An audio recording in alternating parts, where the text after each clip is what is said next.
ओम सभी को नमस्ते। मंत्रोच्चारण। ओम सहनाववतु सहनौ भुनक्तु सह वीर्यं करवावहै तेजस्विनावधीतमस्तु मा विद्विषावहै। ओम शांति शांति शांति।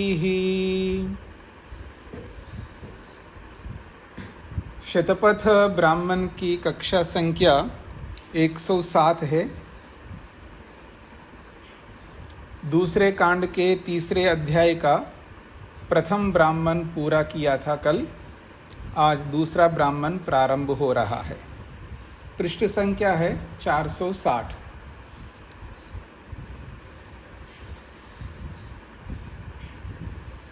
यजमान को लेकर के कुछ विशेष बातें कही जा रही हैं। एताः वै देवता यो अस्ति तस्मिन् वसन्ति। यो अस्ति जो यजमान होता है उस यजमान के अंदर, तस्मिन उस यजमान के अंदर, एता ह वै देवता वसंती इतने देवता निवास करते हैं। यो अस्ति जो यजमान है, तस्मिन उस यजमान में, एता ह वै देवता इतने सारे देवता, वसंती उस यजमान के अंदर निवास करते हैं। कौन से हैं वो देवता?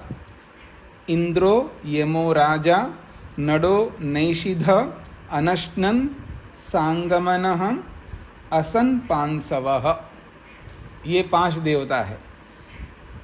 एक है इंद्र, एक है यमो राजा, यम राजा, तीसरा है नड नैषिधि, नड नैषिध नाम का देवता, और चौथा है अनश्नन सांगमन, और 5वां है असन पांसवा।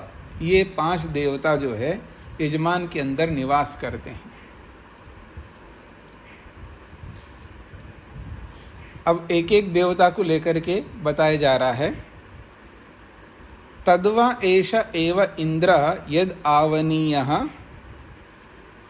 वह यह जो इंद्र है, जो यजमान के अंदर निवास करता है, वो कौन है? तो कहा यद आह्वनीयः। ये जो आह्वनीय अग्नि है यही इंद्र देवता है। ये आवनीय अग्नि रूपी जो इंद्र देवता है वो यजमान में निवास करता है। अथ एष एव गारहपत्यो यमो राजा। और ये जो गारहपत्य अग्नि है ये एक प्रकार से यम राजा है जो यजमान के अंदर निवास करता है। अथ एष एव नडो नैषिध यद अन्वार्य पचन। और ये जो नड नामक नैषिध देवता है ये कौन है? अन्वार्य पचन नामक अग्नि, अर्थात दक्षिणाग्नि। तद यद एताम अहर अहर दक्षिणता आहरन्ति। और इस अन्वार्य पचन अग्नि को अहर अहर प्रत्येक दिन दक्षिणता आहरन्ति, एक प्रकार से गारहपत्य से दक्षिण की ओर से उसको लाया जाता है। अर्थात जब जब आवश्यकता पड़ती है दक्षिणाग्नि की, तब तब उसको गारहपत्य अग्नि से दक्षिण की ओर से लाया जाता है।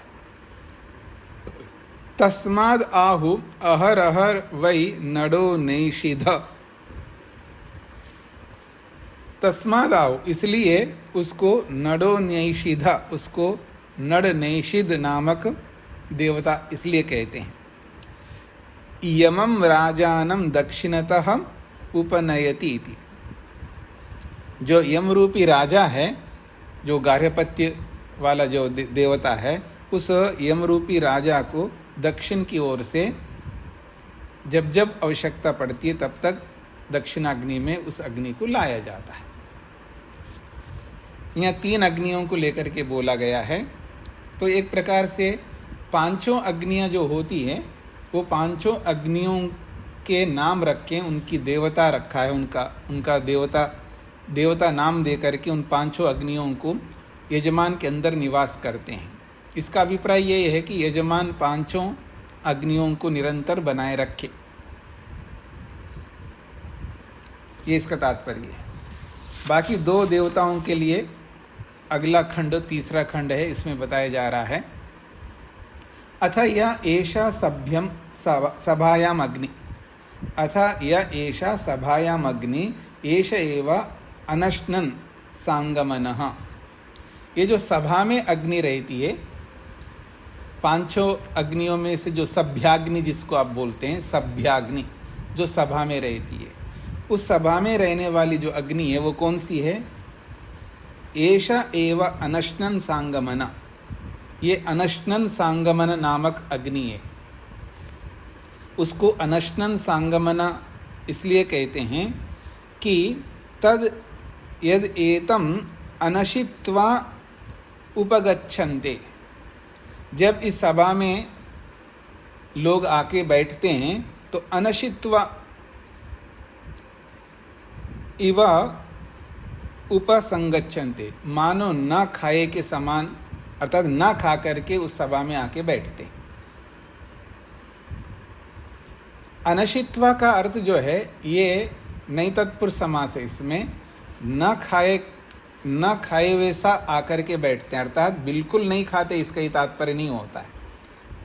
अल्प अर्थ में है ये नई समास, यानी कम, बहुत कम खा करके आते हैं सभा में बैठने के लिए। आप देखेंगे, मेरी ओर देखेंगे, जब कक्षा में बैठता है विद्यार्थी तो पेट भर कर के नहीं खा सकता। अगर पेट भर कर के खाएगा ना तो क्या होगा? नींद आएगी, आलस्य आएगा, प्रमाद आएगा। इसलिए विद्यार्थी के लिए शास्त्र कहता है अल्पाहारी, कम खाने वाला होता है विद्यार्थी, तो विद्यार्थी को कम खाना होता है। अब ये नहीं सोच सकते हैं जी अब ये तो ग्रोथिंग एज है, बच्चा अब नहीं खाए तो कब खाएगा, ठूंसते जाओ उसके अंदर सब कुछ।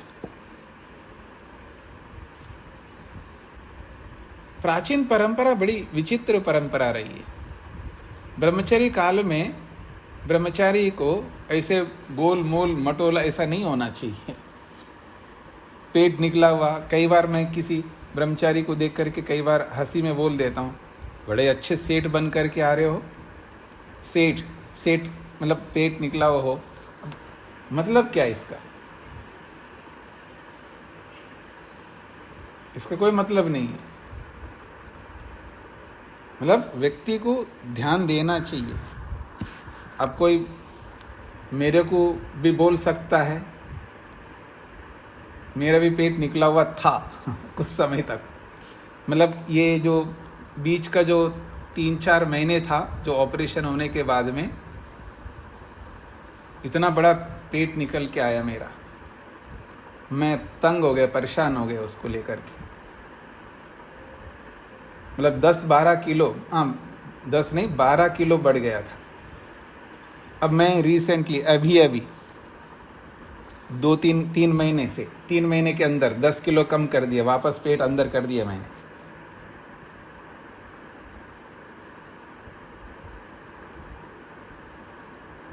कल मैंने वेट किया तो 10 किलो कम हो गया मेरा। तो अच्छा नहीं होता है वज़न बढ़ाना। ये तो खैर मैं मजबूरी था, ऑपरेशन हो गया इसलिए ऐसा हुआ, नहीं तो ये वज़न ज़्यादा नहीं होना चाहिए शरीर में, अच्छा नहीं। और विद्यार्थी को वैसे भी ज़्यादा नहीं खाना चाहिए, कम खाना चाहिए। तो सभा में जब जाए व्यक्ति तो अनशित्वा इव उपगच्छन्ते, मानो न खाए हुए के समान सभा में जाना चाहिए, अल्प मात्रा में खाना चाहिए। तस्माद् एषो अनश्नन, इसलिए उसको अनश्नन कहा जाता। अनश्नन इसलिए वो सभा में जब जाता है तो अनश्नन, ना खा करके जाना होता, अर्थात बहुत कम खा करके जाना चाहिए। ये सभ्याग्नि को लेकर के बात कही है। अब कह रहे हैं अथ यद एतद् भस्मोद्धृत्य परावपन्ति, और जो यज्ञ में मतलब गारहपत्याग्नि में, आवनी अग्नि में जब व्यक्ति याग तो करता ही है, तो उसका जो भस्म बनता रहता है, राख जिसको आप कहते हो, उसको निकालना होता है, उसको निकाल के हटाना होता है। तो अथ यद एतद् भस्म उद्धृत्य, ये जो तीनों यज्ञ कुंडों में जो भस्म बनता है उसको निकाल करके परावपन्ति, उसको बाहर डाल देते हैं। और जहाँ डालते हैं एषा एव असन पांसवा, उस जगह को असन पांसवा कहते हैं। ये आवसथ्य अग्नि इसको कहते हैं, अर्थात जो अतिथिशाला होता है या अतिथिशाला जहाँ भी होती है उसके आसपास में राख को रखने का एक स्थान होता है। तो ये जो आवसथ्य अग्नि है जिसको आप अतिथिशाला कहते हैं, ये उसके लिए संकेत है। क्योंकि जो राख निकाल के उधर डालने की जो बात है, वो राख क्या है, ये प्रतीक है राख निकालने का। मतलब जो गृहस्थी अपने जीवन के अंदर जो भी राख बनता है उसको हटाते जाए, जो भी दोष उत्पन्न होते हैं जीवन में, गृहस्थी के जीवन में, वो राख के समान है, वो हटाने योग्य है। उसके लिए उस राख को जहाँ रखा जाता है जिसके आसपास में, वहाँ अतिथिशाला होता है, वहाँ विद्वान होते हैं, अतिथि लोग होते हैं, वही लोग उस यजमान के दोषों को हटाने वाले होते हैं, इसलिए उसको आवसथ्य अग्नि कहते हैं। और उसको असन पांसवा कहते हैं। पांसु कहते हैं जो कण, मतलब ये राख के कण जो ना होने योग्य, वो राख है एक प्रकार से। स यो एवं एतद एवं मयि एता देवता वसंति इति। स यो एवं एतद, वह ये जो यजमान है, एवं इस प्रकार से, मयि एता देवता वसंति, मुझ यजमान के अंदर ये जो 5 देवता विराजमान होते हैं, ऐसा मान करके और उन देवताओं के अनुरूप वो इन 5 अग्नियों का पालन करता है। तो सर्वान एव एतान लोकान जयति, वो सभी लोगों को जीत लेता है। सर्वान लोकान अनुसंचरति, वो सभी लोकों में संचार करता है, मतलब आबाद रूप में वो आना जाना सब लोकों में कर सकता है, ये इसका तात्पर्य है।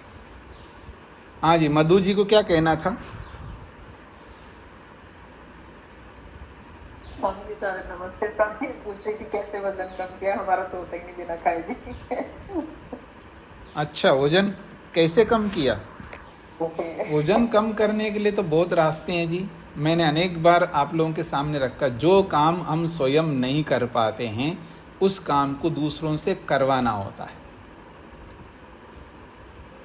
ये एक संसार का नियम है। जो काम हम स्वयं नहीं करते हैं उसको दूसरे से जब हम करवाते हैं तो बिल्कुल हो जाएंगे। तो मैंने तो दूसरों से नहीं करवाया, मैं कर सकता हूँ इसलिए मैंने किया है। कुछ नहीं करना है, मूंग उबले हुए मूंग का पानी पीना है। मधु जी सुन रहे हैं? जो मूंग होता है ना, मूंग को उबालो, साबुत मूंग को, और उसका पानी निकालो और उस पानी को पी लो। तो एक समय मैं मूंग का पानी पी रहा हूँ और एक समय जो है लौकी जो है उसको उबाल करके बस नमक डाल के केवल उसको उबली हुई लौकी की सब्जी एक समय खा रहा हूँ, और थोड़ा सा फल भी ले रहा हूँ। बस इतना ही खाना हो रहा है आजकल। जी धन्यवाद स्वामी जी। और बाकी चीज़ें इधर उधर की जो ऊपर की चीज़ें होती है ना, वो सब बंद करना है। और 10-12 हज़ार स्टेप चलना है। 10,000 से ऊपर इतना स्टेप चलना है साथ में। मैं लिख रही हूँ, आपने जो बताया। हाँ, इतना मैं चल रहा हूँ रोज़। 10-12 हज़ार, 10,000 से ऊपर चल रहा हूँ। और ये खाना जो भी भोजन ये खा रहा हूँ इससे मेरे 10 किलो कम हो गया और 2-3 किलो कम करना है मेरे को। हाँ जी, तो आगे बढ़ रहा हूँ जी मैं। अब ये जो 5 अग्नियों की चर्चा की यहाँ पर, अब इन 5 अग्नियों की उपासना भी करनी होती, इनके साथ उपस्थान, इनके पास बैठना भी होता है, उनको ठीक रखना भी होता है 5 अग्नियों को।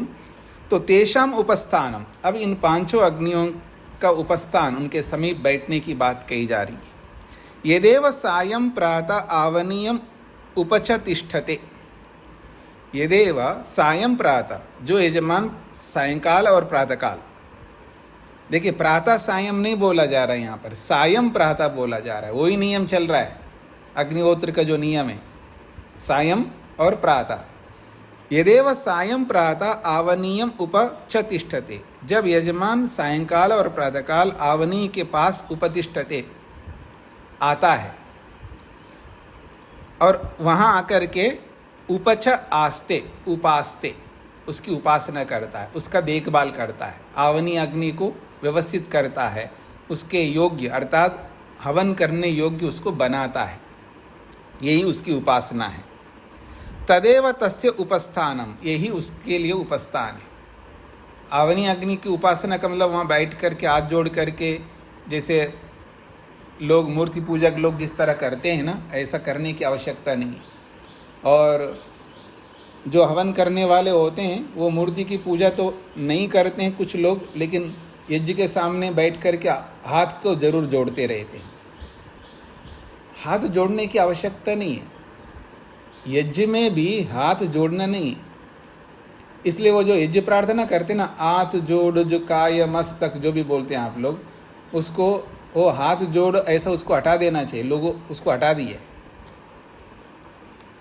तो अथ यदेव प्रतिपरेत्य गार्हपत्यमास्ते, अथ यदेव प्रतिपरेत्य, जब आवनी से लौटता है व्यक्ति तब गार्हपत्यमास्ते, वो गार्हपत्य अग्नि के पास जाकर के, यानी आवनी से लौटता हुआ गार्हपत्य के पास आकर के बैठता है, अथवा शेते, या वहाँ पर थोड़ा सा लेटता है, क्योंकि यजमान को वहाँ लेटने का भी विधान किया है। जब दर्शेष्टि पूर्णिमा शेष्टि करता है तो बहुत लंबा टाइम लगता है, थोड़ा सा कमर टेकना होता है, उसको थोड़ा लेटना होता है, तो गार्हपत्य के पास वो लेटता है।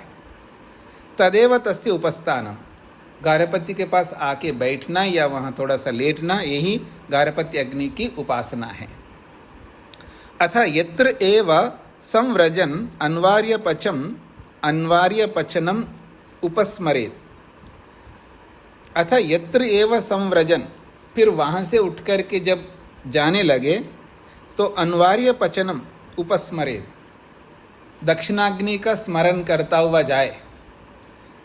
तद एवं तम मनसा उपतिष्ठेता, उस अन्वार्य पचन अग्नि के विषय में, दक्षिणाग्नि के विषय में मन में उसके बारे में विचार करता जाए, अर्थात उसको ठीक व्यवस्थित करने का विचार करता जाए। तदेव तस्य उपस्थानम, यही उस अन्वार्य पचन अग्नि की उपस्थान है, दक्षिणाग्नि का उपस्थान है। अगला 5वां खंड। अथ प्रातः अनशित्वा मुहूर्तं सभायाम आसित्वा अपि कामं पल्ययेता। बड़ी अच्छी बात देखिएगा, सभ्याग्नि में क्या करना होता है व्यक्ति को। अथ प्रातः, प्रातःकाल, अनशित्वा, यहाँ पर बिल्कुल कुछ भी ना खा करके हरते हैं। यहाँ पर अनशित्वा, यहाँ तो बिल्कुल नहीं खाना है। मुहूर्तम सभायाम आसित्वा, एक मुहूर्त भर वहाँ पर बैठ करके ध्यान करना चाहिए। मुहूर्त कितने समय का होता है जी? 45 मिनट का होता है, नहीं 48 मिनट का होता है। 48 मिनट का एक मुहूर्त होता है।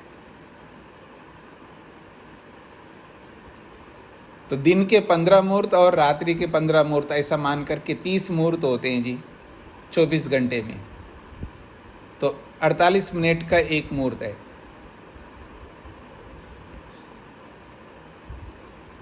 और घड़ी के रूप में देखेंगे तो 2 घड़ी माना जाएगा। 24 मिनट का एक घड़ी होता है, तो 48 मिनट 2 घड़ी।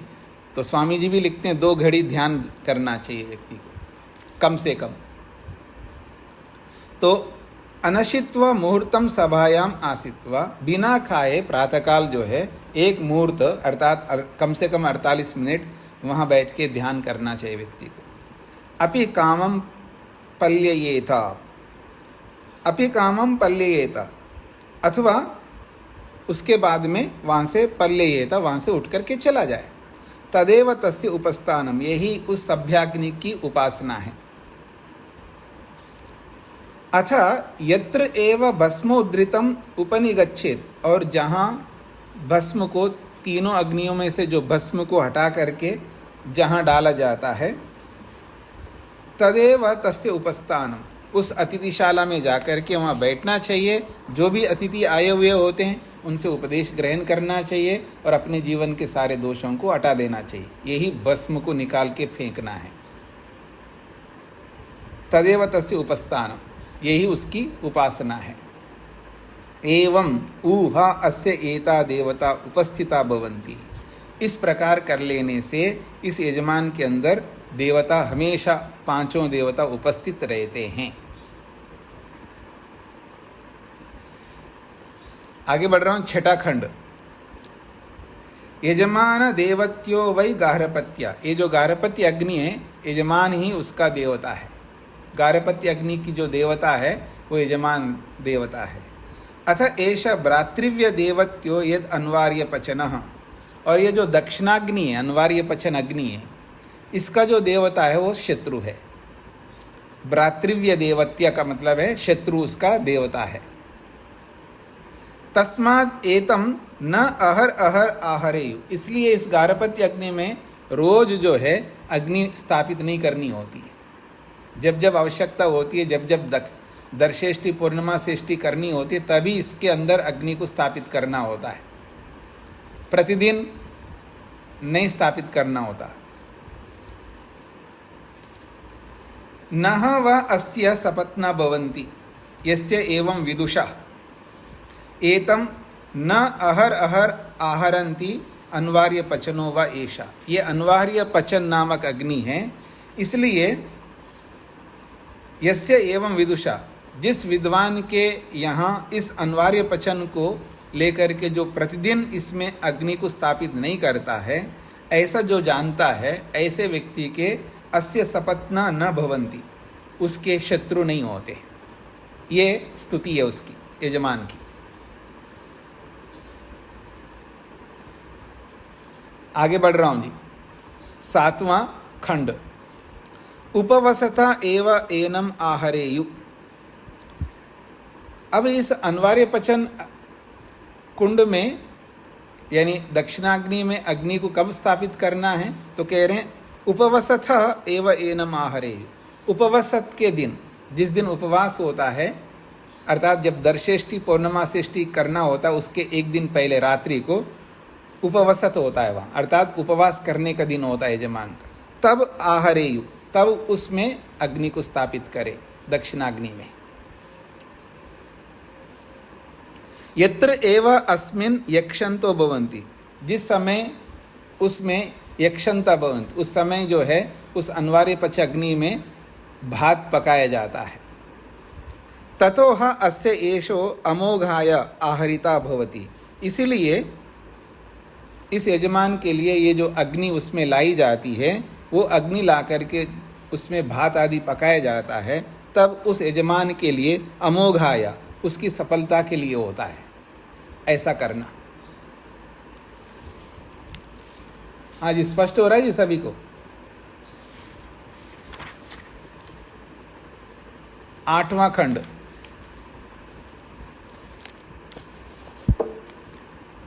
हाँ जी, चंद्रा जी। नमस्कार स्वामी जी। में क्या भात पकाए जाते हैं? क्या भात? भात तो भात होता है जी, चावल पकाया जाता है। उस दक्षिणाग्नि में चावल पकाते हैं और फिर जो ऋत्विक लोग आते हैं उनको खिलाते हैं।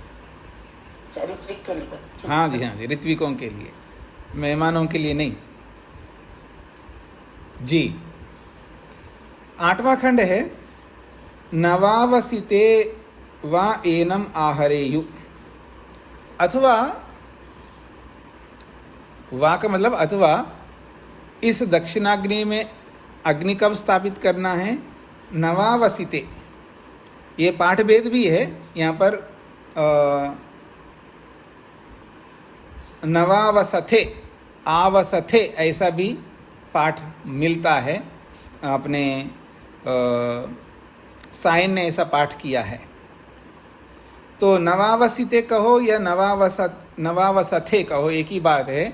जब कोई नया घर बनाता है व्यक्ति, तब भी इस दक्षिणाग्नि में अग्नि को स्थापित किया जाता है। तस्मिन पचेयु, और उस दक्षिणाग्नि में चावल पकाना चाहिए। तद ब्राह्मणः अश्नीयु, और उस पके हुए भात को ब्राह्मण लोग खाए, ऋत्विक लोग खाए। यदुहु तन्न विंदेत, यदि नया अन्न ना मिले, अच्छा बढ़िया अन्न ना मिले, पचेद अपि गौ एव दुग्धम, तब तो गाय के दूध को पकाए। वहाँ पर कुछ ना कुछ तो पकाना चाहिए उसमें। यदि अच्छा अन्न ना मिले तो दूध पकाए। अधिश्रयितवै ब्रूयात्, पचेदपि गौ एव दुग्धम अधिश्रयितवै ब्रूयात्। अच्छा, कोई बात नहीं, आपको अच्छा अन्न नहीं मिला, यानी ब्राह्मणों के अनुकूल अन्न नहीं मिला, तो गाय का दूध उस अग्नि पर रख करके उसको पकाए, ऐसा ब्रूयात बोले। तस्मिन् ब्राह्मणान पायितवै ब्रूयात, और तस्मिन् उस पके हुए दूध को ब्राह्मणान पायितवै ब्रूयात, ब्राह्मणों को पिलाओ, ऐसा यजमान को कहना चाहिए। यदि ऐसा करता है यजमान, तो कहते हैं पापियांसो व अस्य सपत्ना भवन्ति। उस यजमान के जो शत्रु है वो पापियांसा बनते हैं, अर्थात पापी बन जाते हैं, अर्थात उनको दंड मिलेगा ईश्वर की ओर से। यस्य एवं विदुषा एवं कुर्वन्ति, ऐसे जो जानने वाले विद्वान इस प्रकार करते हैं, तस्माद् एवमेव चिकीर्षेत्, इसलिए ऐसा ही यजमान को करने की इच्छा करनी चाहिए। 9वां खंड। तद यत्र एतत् प्रथमं समिद्धो भवति, जब आवनी अग्नि में यानी आवनीय कुंड में जब अग्नि प्रज्वलित करता है, उसके लिए बोला जा रहा है तद यत्र एतत् प्रथमं समिद्धो भवति। जब पहली बार, जब उसमें पहली बार का मतलब है प्रथम अग्नि प्रदीप्त होता है, अर्थात अग्नि का प्रदीप्त होना जहाँ प्रारंभ होता है, ये इसका तात्पर्य। तब दुप्यते इव तर्हि एषा भवति रुद्रः, तो धुआं से युक्त वो होता है, वो जो प्रदीपन है, वो जो अग्नि प्रदीप्त हो रहा होता है, तब दुप्यते इव, मानो वो धुएं के समान, धुएं से युक्त होता है। तर्हि एषा, और वो जो अग्नि है वो कैसा होता है? रुद्र भवति, वो रुद्र नाम वाला होता है, यानी रुद्र स्वरूप में वो अग्नि होती है, यह होता है रुद्र स्वरूप में, क्योंकि वो थोड़ा रुलाएगा आपको।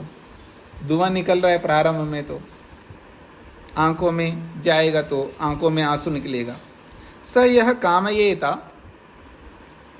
यथा इमा रुद्रा प्रजा, स यह कामयेता, वो यजमान ऐसी कामना करे, यथा जैसे कि इमा प्रजा रुद्र, इस प्रजा को रुद्र जो है,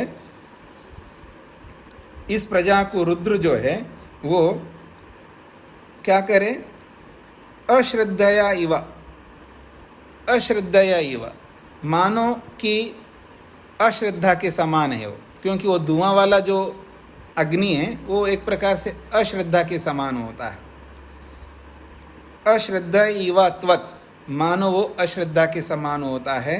सहसा इव त्वत्, मानो वो एक साहसी वाला होता है। और निघातम इव त्वत्, और वो निघातम इव, मानो एक प्रकार से मारने वाला सा होता है। इस प्रकार सचते, वो एक प्रकार से मनुष्य को, यजमान को दंड दे रहा है, भाई धुआं नहीं करना चाहिए। अगर धुआं हो रहा है तो एक प्रकार से वो अश्रद्धा युक्त है, वो एक साहसी वाला काम है, मतलब ये दुस्साहस कह सकते हो आप, दुस्साहसी वाला काम है। और निघातमिवा, मानो वो मारने वाला है आपको, ऐसा करता हुआ सचते वो आपको दंड देता है वो अग्नि।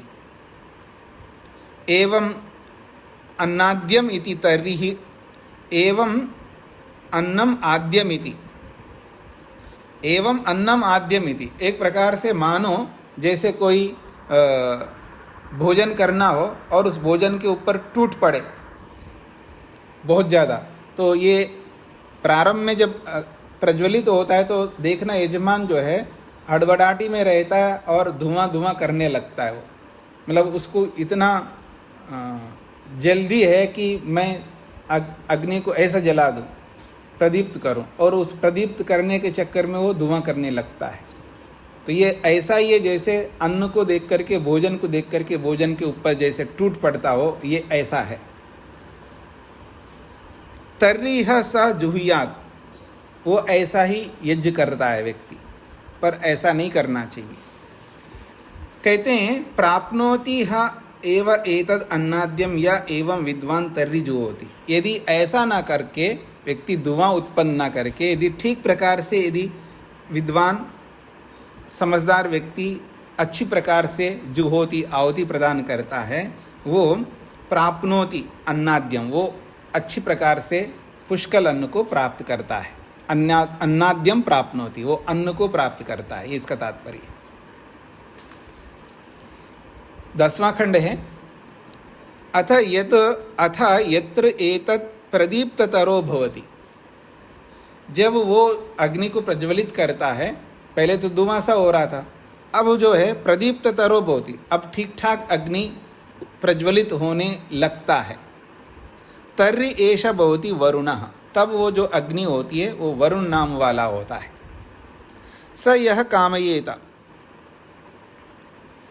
यदि वो ऐसी कामना करे यजमान, यथा इमा वरुणा प्रजा गृह्णन् इव, मानो इस प्रजा को ये वरुण जो है ग्रहण करता हुआ सा है, अपनाता हुआ है।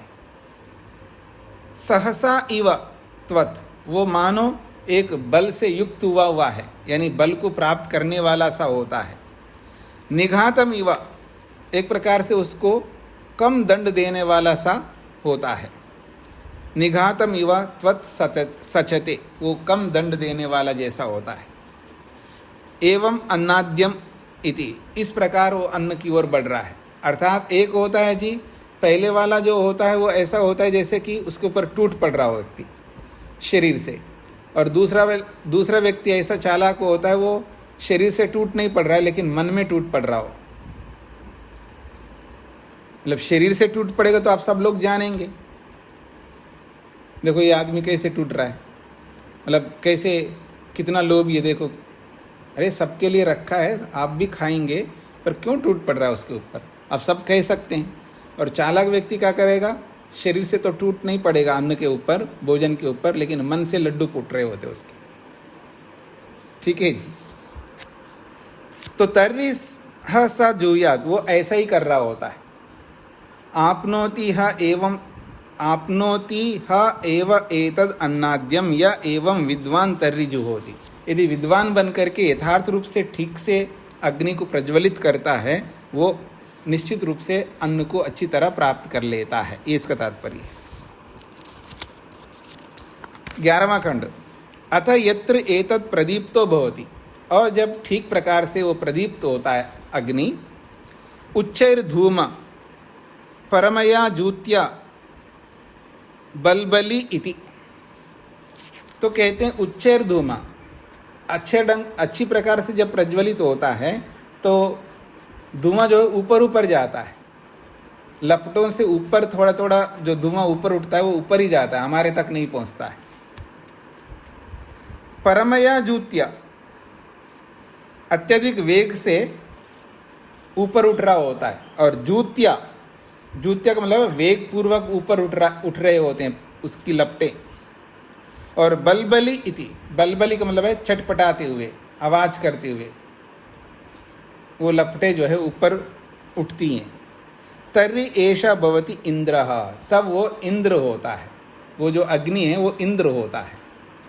स यह कामयेत, जब वो यजमान ऐसा कामना करे, इंद्र इवा, वो इंद्र के समान बन करके, श्रिया, वो लक्ष्मी श्री से युक्त होता है, यशसा स्याम, मैं श्री से लक्ष्मी से यश से युक्त हो जाऊं, ऐसा यजमान कामना करता है।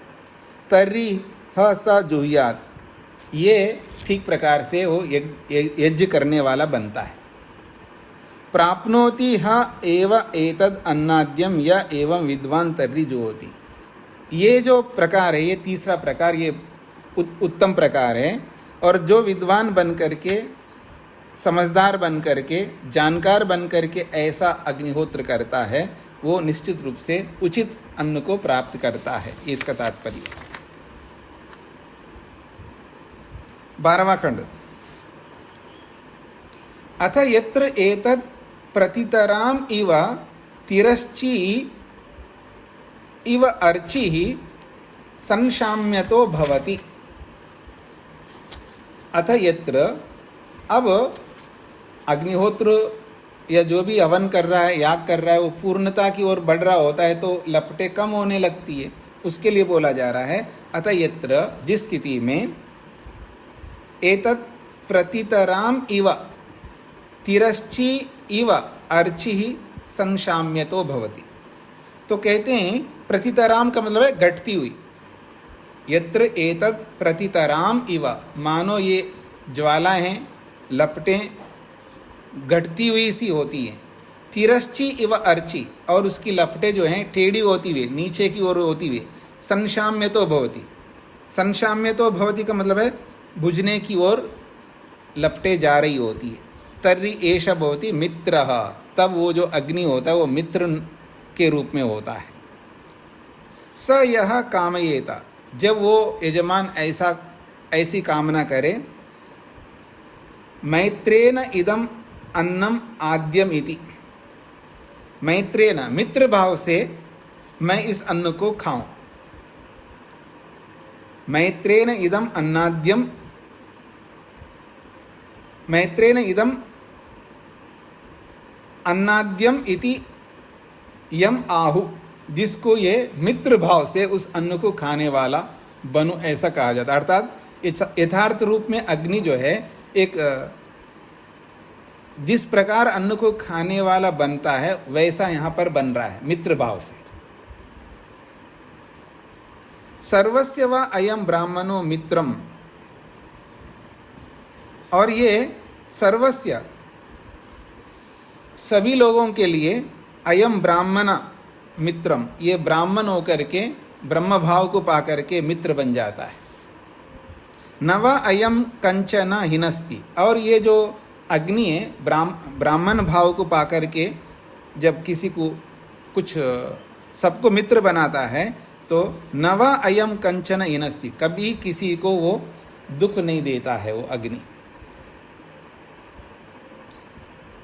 तर्हि ह स जुह्यात्, ऐसा ही मनुष्य को, यजमान को करना चाहिए। तो प्राप्नोति ह एव एतद् अन्नाद्यम य एवं विद्वान तर्हि जुहोति, इस प्रकार अग्नि को मित्र बना करके अग्निहोत्र करता है, याग करता है, उसको अन्न पुष्कल मात्रा में प्राप्त होता है, ये इसका तात्पर्य है। 13वां खंड। अथ यत्र एतद् अंगाराः चाकाश्यन्त इव तर्हि एषा भवति ब्रह्म। अथ यत्र, जब वो लपटें कमज़ोर होती है, बुझने की स्थिति में चली जाती है और बुझ जाती है, तब क्या बनता है जी? अंगारे बनती हैं, अंगारे बन जाती हैं। तो अथ यत्र एतद् अंगारः, जब ये अंगारे बन जाते हैं, तर्हि एषा भवति ब्रह्म, तब ये जो अग्नि है वो ब्रह्म के रूप में बनता है या ब्रह्म के रूप में होता है। स य कामयेत, और ऐसी स्थिति में जब यजमान यज्ञ में ऐसी कामना करे, क्या? ब्रह्मवर्चसी स्यामिति, मैं ब्रह्मवर्चसी या ब्रह्म वर्चस्व को प्राप्त करूं, ऐसी कामना करता है यजमान। तर्री ह स जूयात, वो ऐसा मान करके ब्रह्म वर्चस्व को प्राप्त करने की कामना से ही वो सजूयात, उसको अग्निहोत्र या याग करना चाहिए। तो प्राप्नोति ह एव एतद अन्नाद्यम या एवं विद्वान तर्री जुहोति, ऐसा करने वाला विद्वान, ऐसा करने वाला जानकार, वो अन्नाद्यम पुष्कर मात्रा में अन्न को प्राप्त होता है। देखिए बार बार अन्न को प्राप्त करता है, अन्न को प्राप्त करता है, ये जो बोला जा रहा है ना, दुनिया में केवल अन्न ही है जी। हाँ, अन्न तो अपने आप में बहुत बड़ी चीज़ है। और आप लोग इस तरह नहीं करते होंगे, आप लोग मतलब आप अन्यथा ना माने, जो आप में से कोई ऐसा नहीं करता हो उसको अन्न कम मिलता है, इसलिए तो वो टपकाता रहता है ना स्रुवा। पहले तो स्रुवा इतना रखता है, इतना छोटा, ऐसा लगता है कि इसमें छेद ही नहीं है। और कोई कोई तो नीचे से उसको ऐसा कर देता है, जो गड्ढा सा होता है ना, वो नीचे से जो है ऐसा कर देता है तो ऊपर आ जाता है, उसमें और भी घी कम आ जाता है। पहले से स्रुवा छोटा, फिर नीचे से ऊपर यूँ कर दिया। पर वो कई बार हम देखते उसमें घी में रखता है तो उसमें घी दिखता ही नहीं है, दिखेगा क्या, छेद ही कम है, और फिर वो पूरा भरता भी नहीं है। अब मान लो कुछ अगल बगल वाले अरे भर के करो तो भरता है, लेकिन डालता है तो पूरा नहीं डालता है। अब ऐसे आदमी को पुष्कल मात्रा में अन्न कैसे मिलेगा? तो अन्न का मतलब चावल रोटी सब्जी यही नहीं होता ना, घी भी तो अन्न होता है ना। इसलिए तो उसके पास पुष्कल मात्रा में अगर घी हो तो वो क्यों कंजूसी करेगा? फिर वो ऐसा मत किया करो। हाँ जी, 14वां खंड। एतेषाम एकम संवत्सरम उपेत्सेत। एतेषाम, इनमें से जो जितने प्रकार की यहाँ पर बताई गई, इनमें से एक विधि को, एतेषाम, इन सब प्रकार की, देखिए कहाँ से प्रारंभ किया। रुद्र अग्नि बोला है, वरुण अग्नि बोला है, इंद्र अग्नि बोला है, और मित्र अग्नि बोला है, और ब्रह्म अग्नि बोला है। रुद्र से लेकर के ब्रह्म अग्नि तक, एतेषाम, इन समस्त अग्नियों में से एकम, एक विधि को, संवत्सरम, एक वर्ष तक लगातार, उपेत्सेत, इसको निरंतर करता रहे, स्वयं जुवद, स्वयं अग्निहोत्र करे, यदि वह अस्य अन्यो जुयात, और उसके लिए दूसरा करे। दो विकल्प दिए जी, स्वयं करे या दूसरे से करवाए, मतलब ऋत्विक से करवाए। स्वयं नहीं कर पाते तो ऋत्विक करता है, दोनों ही उचित है जी। जो मैंने देखा कई लोगों को, जो बड़े लोग होते हैं, बड़े का मतलब पैसे से और चीज़ों से नहीं, जो पैसे से जो बड़े लोग होते हैं ना, वो एक पुरोहित को रखते हैं, वो हवन करता रहता है उनके लिए। रोज़ आता है और अपना पिटारा खोलता है, मतलब सब हवन से संबंधित जो भी होता है वो सब खोल के फिर वो हवन करके चाहता है। तो उनका नियम है, हमारे घर में रोज़ हवन होता है, मैं खुद नहीं कर रहा हूँ, पुरोहित आकर के करते हैं। कर सकते हैं, शास्त्र में विधान है। ये अलग बात है जी, आप करते धरते कुछ नहीं है, घर पे ही बैठे रहते हैं, फिर भी दूसरे से करवाते हैं, वो उचित नहीं है। वो बड़े लोग मतलब जो पैसे में उनका दिमाग लगता है, पैसे में लगे रहती, इसलिए उनके पास समय नहीं होता है शायद, इसीलिए वो दूसरे से करवाते हैं। आप कैसे भी करवाओ, होना चाहिए अग्निहोत्र या हवन। स्वयं जुवत, स्वयं हवन करो, यदि वह अथवा अस्य अन्यो जुयात, उस यजमान के लिए कोई दूसरा करे। श्लोक ग्रंथों में पढ़ा है ना आप लोगों ने, अगर यजमान बीमार हो गया है और वो उठने की स्थिति में नहीं है, न्याय दर्शन में भी आया ऐसा, तो यजमान करने की स्थिति में नहीं है, उठने की स्थिति में नहीं है, खाट पकड़ा हुआ है, अब क्या करे? अग्निहोत्र बंद करे? बिल्कुल नहीं बंद कर सकते आप। तो किसी पुरोहित को लगा के, किसी और व्यक्ति को लगा करके आपको करना चाहिए।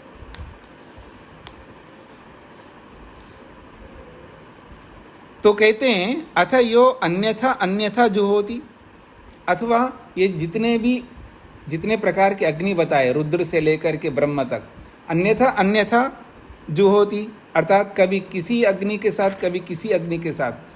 पहले बताया इनमें से किसी एक अग्नि को लेकर के 1 संवत्सर 1 साल तक लगातार करे, अथवा सभी अग्नियों को बारी बारी से करता जाए।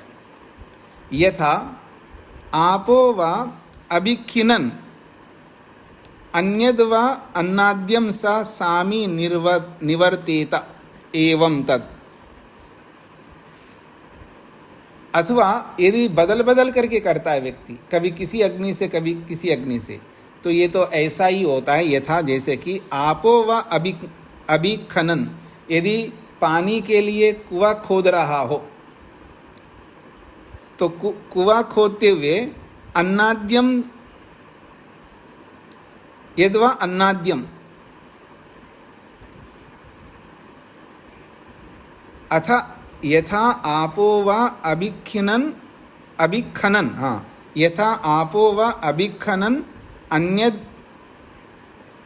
अन्यद्वा अन्नाद्यम हाँ, यदि वो पानी निकालने के लिए कुआं खोदता हुआ उसमें से पानी खोदने के काम को छोड़ करके और वहाँ कोई अन्य कोई दूसरा कंदमूल जो उसमें से निकल रहे हों उसको लेने में लगा रहे, तो सा सामी निर्वर्तेता, वो बीच में ही काम छोड़ दिया माना जाएगा।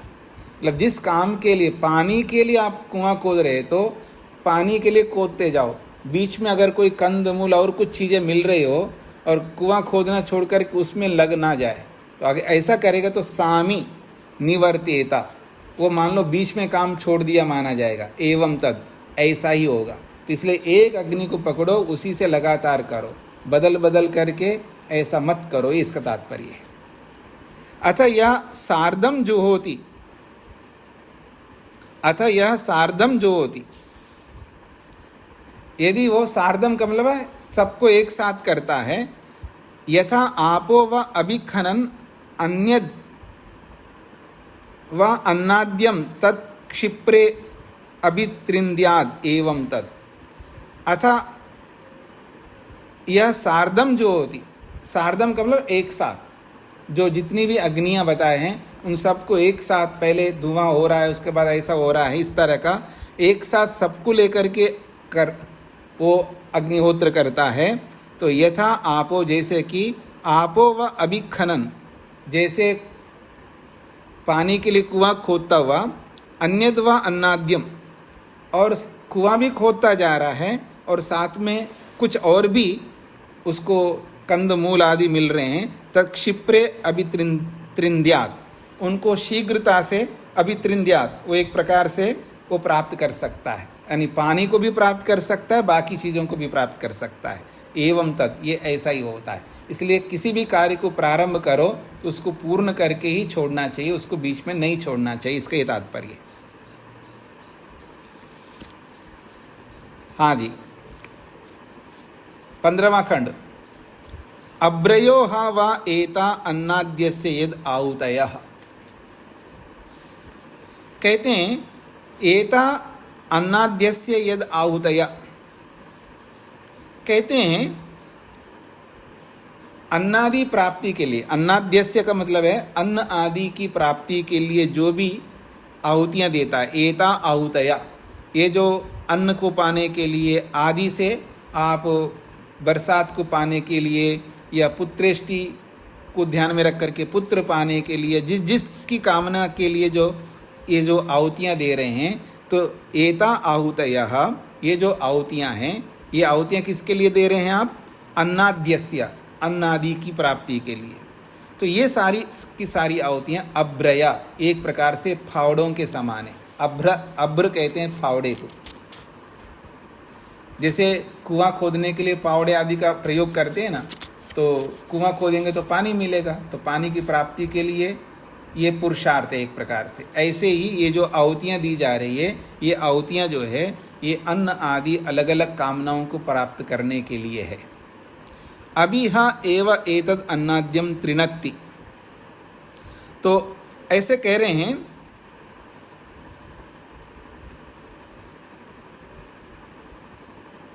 अभिहा व एतद अन्नाद्यम त्रिनत्ति, तो त्रिनत्ति के साथ में अभी को जोड़ना है, अभी त्रिनत्ति ऐसा होगा। तो कहते हैं हाँ एव एतद अन्नाद्यम अभितृणति, ऐसा कर लेने पर वो अन्नादि को वो प्राप्त कर लेता है। यह एवं विद्वान अग्निहोत्रम जुहोति, इस प्रकार जान करके जो विद्वान अग्निहोत्र करता है वो अन्नादि को प्राप्त कर लेता है, अर्थात अपनी मनोकामनाओं को पूर्ण कर लेता है। ये इसका तात्पर्य है।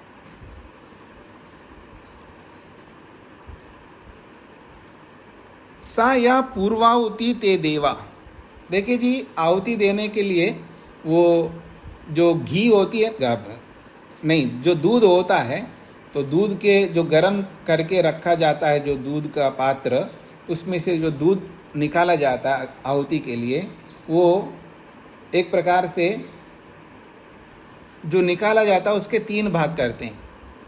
तो उन 3 भागों में से एक भाग के लिए बोला जा रहा है सा या पूर्वाहुति ते देवाः, जो पहली आहुति दी जाती है वो देवों के लिए दी जाती है। अथ या उत्तरा ते मनुष्य, और जो उसके बाद में जो दूसरी आहुति दी जाती है वो मनुष्यों के लिए दी जाती है। तो 2 ही आहुतियाँ होती हैं मुख्य रूप से। अथ यत श्रुचि परिशिनष्टि, और जो आहुति देने के बाद जो श्रुवा के अंदर जो भी आहुति बची हुई रहती है, परिशिनष्टि जो बची हुई रहती है, ते पशवा, वो पशुओं के लिए होती है।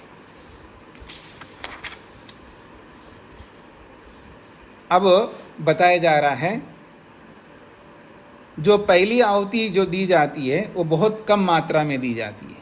सा वै कनीय इवा पूर्वाम आहुतिम जो होती, जो पहली आहुति जो दी जाती है बहुत कम करके दी जाती है। भूय इवा उत्तराम, और जो दूसरी आहुति दी जाती है वो पहली आहुति की अपेक्षा से अधिक मात्रा में होती है। और भूय इवा श्रुचि परिशिनष्टि, और श्रुवा में जो बची रहती है वो उससे भी अधिक बची हुई रहती है। ये जो आप लोग जो प्रयोग करते हैं श्रुवा, वो श्रुवा नहीं होती है जी यहाँ पर, ये बहुत बड़े बड़े होते हैं। जो आपने श्रोत सूत्रों को पढ़ते समय उपबृत आदि जो श्रुवाओं को आपने पढ़ा है, जुहू, उपबृत, और तीसरी कौन सी होती है जी? ध्रुवा। हाँ जी, तो ये बहुत बड़े बड़े होते हैं, उसमें 1 किलो से तो ज़्यादा ही आ जाता है उसके अंदर, 1 किलो से भी ज़्यादा आता है उस श्रुवा में। और उसमें से थोड़ा सा पहली आहुति देते हैं, वो थोड़ा देता, उससे ज़्यादा जो दिया जाता है वो दूसरी आहुति होती है। और जो उसके बाद 2 आहुतियाँ पूरी हो गई, जो बचा रहता है वो ज़्यादा बचा रहता है। तो ये बताया जा रहा है पहली आहुति जो है वो बहुत थोड़ी दी जाती है। थोड़ी का मतलब, अब 1 किलो में से थोड़ी आप यूँ समझ लीजिएगा, आप 200 ग्राम दिया जाता है ऐसा मान लीजिएगा, और फिर दूसरी आहुति के लिए 300 ग्राम दिया जाता है ऐसा मान लीजिएगा, और जो बचा हुआ रहता है वो 500 ग्राम बचा रहता है ऐसा समझ लीजिएगा। ये मोटा आंकलन आपके सामने रख दिया है। अब अंतिम खंड देखिएगा, ये जो बोला गया है 3 प्रकार से, तो जो पहली आहुति देवताओं के लिए वो बहुत कम मात्रा में होती है, दूसरी आहुति मनुष्यों के लिए होती है, वो उससे थोड़ी सी अधिक मात्रा होती है, और सबसे अधिक मात्रा होती है जो पशुओं के लिए। अब इसको समझाया जा रहा है अंतिम खंड में। स यत् कनीय इवा पूर्वाम आहुतिम जो होती, जो बहुत कम मात्रा में जो पहली आहुति को दिया जाता है, कनियांसो ही देवाः मनुष्येभ्यः, वो मनुष्यों की अपेक्षा से देव बहुत कम होते हैं, इसलिए देवों के लिए जो आहुति दी जाती है वो कम मात्रा में ही होती है, क्योंकि देव बहुत कम होते हैं मनुष्यों की अपेक्षा से। तो देखिए, स यत् कनीय इवा पूर्वाहुतिम जो होती, जो कम मात्रा, कनीय का मतलब कम मात्रा में, जो कम मात्रा में जो पूर्व आहुति को दिया जाता है वो इसलिए दिया जाता है कनियांसो ही देवा मनुष्येभ्यः, मनुष्येभ्यः मनुष्यों से देव लोग कनियांसा बहुत कम मात्रा में होते हैं। अतः यद भूय इव उत्तराम भूयांसो ही मनुष्य देवेभ्यः, और जो दूसरी आहुति दी जाती है, अतः यद जो भूय इव उत्तराम, जो दूसरी आहुति जो दिया जाता है वो भूय इवा, मानो देवों की आहुति से थोड़ा अधिक मात्रा में होता है, और भूयांसो ही मनुष्य, और मनुष्य अधिक होते हैं किनकी अपेक्षा से? देवेभ्यः, देवों की अपेक्षा से, इसलिए उनकी मात्रा अधिक रखी जाती है। अतः यद भूयैव शुचि परिशिनष्टि, और जो श्रुवा के अंदर बहुत ज़्यादा मात्रा में जो आहुति बची रहती है, भूयांसो ही पशवः मनुष्येभ्य, और मनुष्यों की अपेक्षा से पशु और ज़्यादा होते हैं। ये तो उल्टा हो गया जी। आज तो मनुष्य बहुत ज़्यादा है और पशु बहुत कम है। आज तो उल्टा हो गया। वो तो आपका नेचर ही है ना, उल्टा करना है, उल्टा चलना है, चौधरायनी की तरह। एक कहानी सुनाते ना, चौधरी और चौधरायनी। चौधरी की बात नहीं मानती चौधरायनी, हमेशा उल्टा चलती है। एक कहानी सुनाए करते हैं, भजनोपदेशक लोग अक्सर सुनाते हैं इस कहानी को। तो हम लोग भी उल्टे हो गए आज, उल्टे चलते हैं हम लोग। स्वामी दयानंद सरस्वती जी ने बताया कि विद्वान तो कोई कोई बनता है, धार्मिक तो सभी बनते हैं। विद्वान कोई कोई बनता है, उसको हमने उल्टा कर दिया। विद्वान तो सभी हैं आज, धार्मिक तो कोई कोई है। हमेशा हमको उल्टा चलना है। आइए, कन्यांसो हा वा अस्य भार्या भवन्ति भूयांसा पशवः। बहुत अच्छी बात कही है। अस्य, इस यजमान के लिए, भार्या कन्यांसा भवन्ति, भरण पोषण करने योग्य जो लोग हैं उसके कम होते हैं। जो इस बात, भार्या का मतलब पत्नी नहीं है, यहाँ पर पत्नियाँ नहीं है। भार्या का मतलब जिनका भरण पोषण करना, यजमान को भरण पोषण करना होता है, तो उसके भरण पोषण करने वाले लोग जो है उसके कम होते हैं। भूयांसा पशवा, और उसके पास पशु ज़्यादा रहते हैं। यानी उसके यजमान के पास जो मनुष्य है वो कम रहते हैं, पर पशु उसके पास ज़्यादा रहते हैं। या एवं विद्वान अग्निहोत्रम जुहोति। इन सब बातों को समझने वाला जो विद्वान है वो इस प्रकार का जब अग्निहोत्र करता है, तद वै समृद्धम, ये उसके लिए समृद्धि है। यस्य कन्यांसो भार्या असन भूयांसा पशवा, जिसके पास भरण पोषण करने योग्य जो नौकर चाकर कम होते हैं और पशु बहुत ज़्यादा होते हैं, वो समृद्धि को प्राप्त करता है। ये इसका तात्पर्य है। ठीक हो गए जी। आज का जो ब्राह्मण है सरल था, इसलिए मैंने शीघ्रता से करवा दिया। 18 खंड पूरे हो गए। इसको यहीं पर विराम देता हूँ। हाँ जी, आचार्य अनीता जी। स्वामी जी नमस्ते जी। अभी जो वजन कम करने के लिए बताया गया था, उस विषय में प्रश्न पूछना चाह रही हूँ। इसमें क्या पूछना है जी? मूंग की मात्रा कितनी, मतलब, या दूध भी साथ में ले सकते हैं? दूध, अब ये सब लेंगे तो फिर वजन कैसे कम होगा जी? मैं तो कुछ नहीं ले रहा हूँ, जो बताया 2 मुट्ठी, हाथ में से 2 मुट्ठी लिया, उसको उबाला मूंग को, और मूंग खा रहा है कोई और, उसका पानी पी रहा हूँ मैं। और उसके साथ में एक आध कोई फ्रूट जिसमें कम मिठास हो। फिर उसके बाद शाम को जो है 4 बजे के आसपास, अभी कक्षा के बाद में 1 गिलास जूस पीता हूँ, फ्रेश जूस। फिर रात्रि को जो है क्लास होती है, क्लास के बाद में फिर उबली हुई सब्जी लौकी की, उसके साथ कभी कोई फ्रूट लेता हूँ या कभी नहीं लेता हूँ। बस यही भोजन चल रहा है। तब जाकर के वजन कम हो गया, नहीं तो ये बहुत कुछ खाते हुए तो वजन कैसे कम होगा? ठीक जी जी, बहुत बहुत धन्यवाद। ओम शांति शांति शांति। सभी को नमस्ते जी।